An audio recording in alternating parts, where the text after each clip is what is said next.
This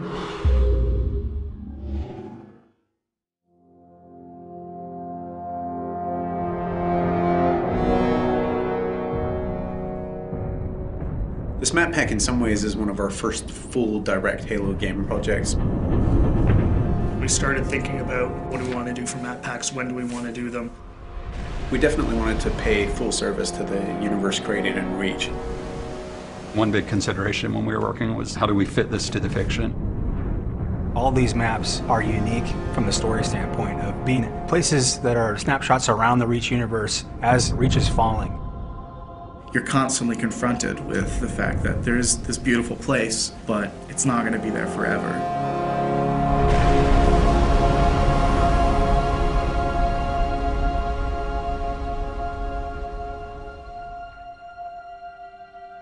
Coming up with the sort of spectrum for a map pack is a really straightforward business and at a very high level. You just say, what do we already have and what do we need to kind of flesh things out?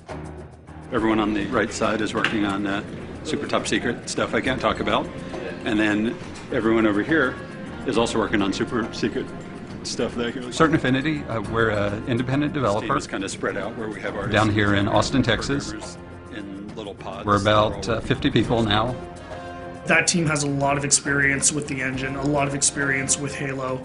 Incredible Halo fans, obviously, because so many of them have been involved in the games before. On Halo 1, I ended up doing the user interface. Halo 2, I shifted to development. On Halo 3, I was multiplayer online lead.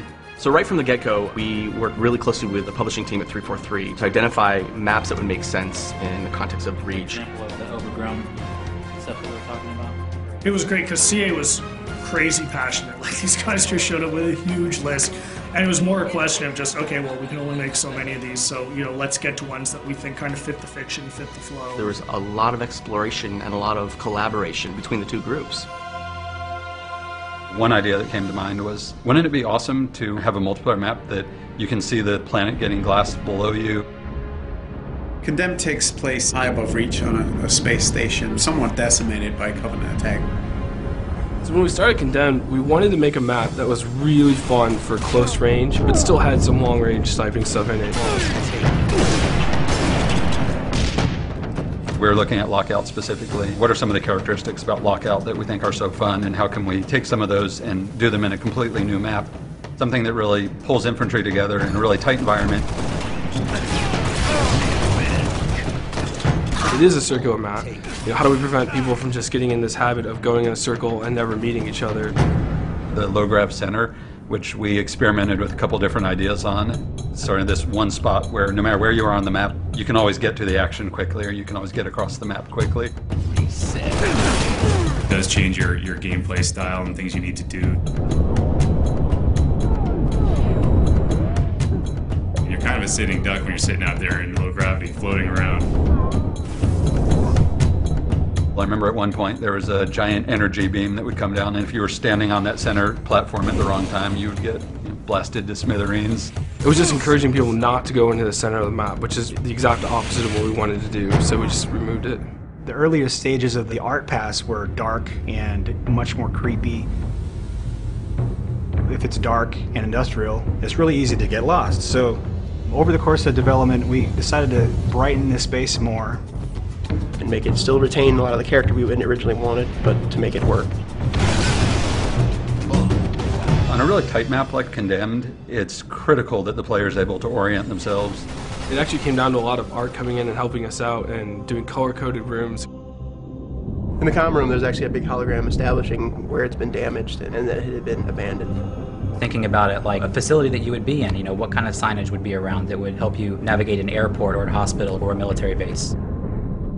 One of the effects which we iterated on the most was the shield door effect. We couldn't make it look like a shield from any other shield effect that you have in Halo because that would communicate a certain functionality. We had to design a new one, and we went through probably 4 or 5 different iterations. Some were way too strong and way too distorted because people want to be able to stand and shoot through the reactor core, so we couldn't do anything that would really obstruct the view.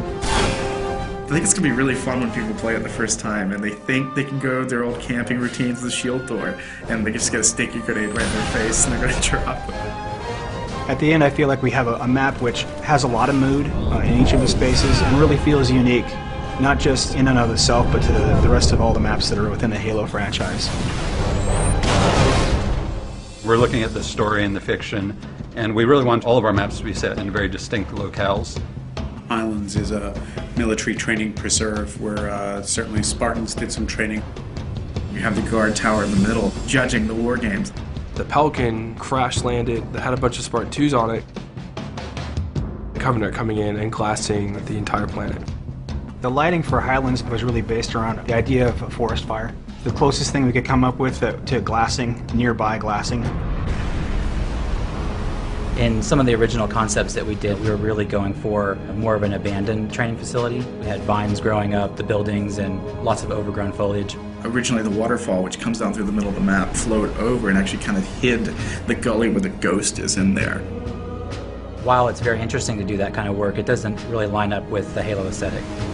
Sometimes it's really good to just go back to a really simple shape and just get players meeting as fast as possible. From the ground up, we wanted to make a giant expanse with bases in it and vehicles in it. What's the flow of the vehicles going to be? How are they going to move across the map? And then how, on top of that, are the infantry going to move?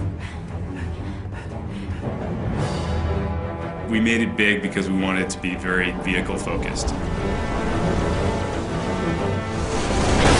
One of the reasons I think it works well as objective is you have so many different options to how to get from point A to point B.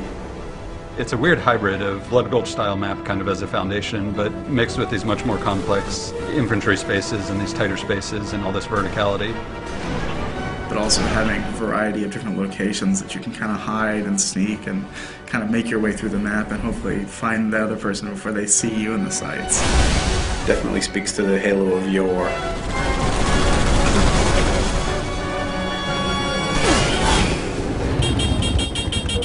The new expanded firefight support meant that we definitely wanted to put in another firefight map. Unearthed is a really dusty, dry, arid environment. Reach is an industrial world, and its main purpose is a kind of military-industrial outpost at the far reaches of human space. It's quiet. You can see the tire tracks on the ground where there's been human activity, but it's gone. It's a ghost town. It's a ghost world.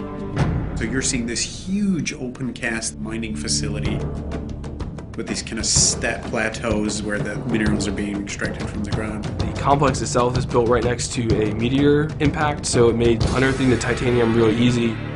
Set, start. Creating a firefight map is a very different experience. We have to account for all these different types of AI of all different sizes, of all different movement types. Phantoms come in and supply the enemies to the outer perimeter. Hunters are almost 2 times the size of a player. When you go to put a door in, can this giant hunter fit through it? We really wanted to make a map that would allow people to jetpack from multiple levels. We wanted people to be able to armor lock in hallways and block the AI, get them to have to move and do different things. We cater to a wide variety of playstyles.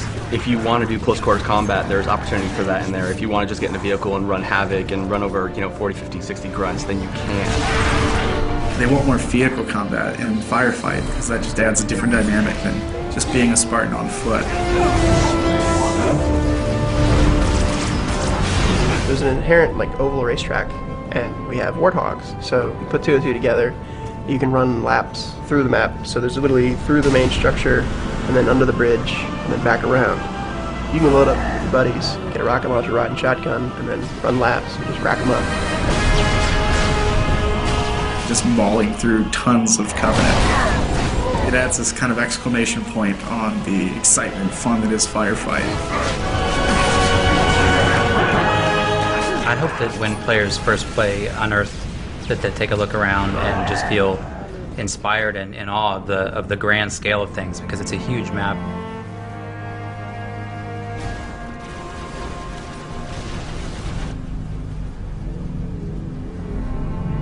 Unearthed is the calm before the storm. Highlands is the storm itself, with all the Covenant ships and the glassing that's happening right there on your doorstep. And then with Condemned at the very end, watching it all kind of go up in flames.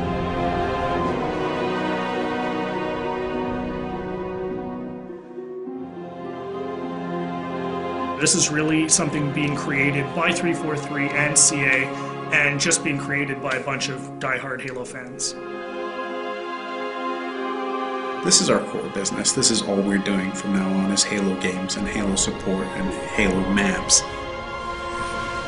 We have resources, we have people, and we're going to throw those people and those resources and that talent and that effort to the Halo franchise, and it's a huge responsibility. People should understand that we understand that and we respect that, and we're going to do everything that we can. The community is huge for us in helping us shape what it is that we do next. The more vocal the community is, the more they tell us what they like, the more we can make sure that we try to give them that experience.